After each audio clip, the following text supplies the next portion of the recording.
Hi, this is our presentation for ENGR 325, and the topic is timber under fire exposure.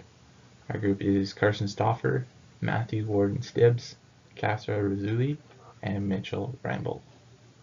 Now, before we get into the properties of wood under fire exposure, we want to talk about why wood? Why would we use wood when there's so many materials that are non-combustible? Now, wood is easy to work with. We have years of empirical data and experience, and it has a really high strength weight to ratio compared to steel and concrete. It can be prefabricated off-site, and there's an increase in architectural design options. It also is easy to repair. There's a lot of different methods, and wood's workable this way.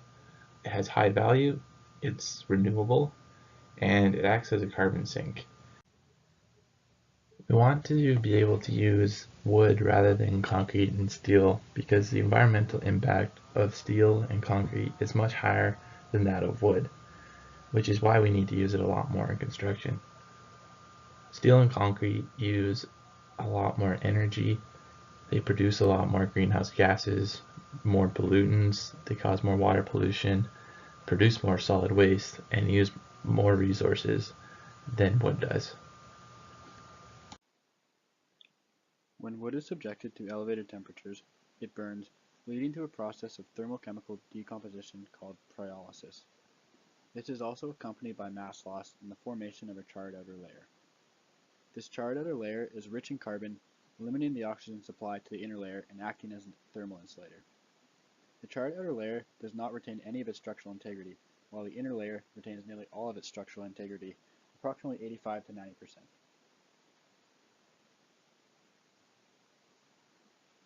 Two of the ways in which we can prevent fire damage from occurring to a wood assembly are charring and encapsulation. As discussed in the previous slide, charring is a natural property of wood and can be exploited by using large sections that allow charring to occur while still leaving enough protected inner material to withstand the applied load. Encapsulation is the use of material to surround and protect a wood assembly. The most common material used to encapsulate wood is gypsum wallboard, or as commonly known in the construction industry as drywall. The construction type of the timber has a large impact on its fire performance. This changes the method by which fire resistance is provided and their performance characteristics. The two types are light and heavy timber. At the moment, since most timber buildings are below 6 stories, light timber is the most popular. These include your 2x4s and 2x12s. They also cost less and are simpler and faster to assemble. This makes them ideal for smaller buildings. Although, since they have a higher surface area to volume ratio, they have a greater chance of fully burning down, which is why the gypsum boards are used as protection. Also, the concealed spaces in their assemblies that are present for the purpose of building utilities present a fire hazard since a small fire there has the potential to spread and grow very large. Heavy timber includes any sizes greater than 6 inches. In these cases, mostly engineered timber products like glulam wood, laminated veneer lumber, and cross-laminated timber are used. These structures are shown to have inherent fire resistance given their larger section sizes and predictable charring rates. The larger the section size, the greater the inherent fire resistance. Since wood is anisotropic, its properties depend on the orientation of the grain. You can see some of its different properties pointed out here. And since there is also a wide variety of timber products being used, understanding the effects of fire on timber members is difficult. Although with the correct use of its properties, accurate fire models can be made and the structure can be even safer under fire exposure than steel or concrete buildings. As I mentioned earlier, the light timber is susceptible to burnouts, but this can be even more dangerous during the construction of the building before the fire-resistive assembly is constructed, as you can see in this photo.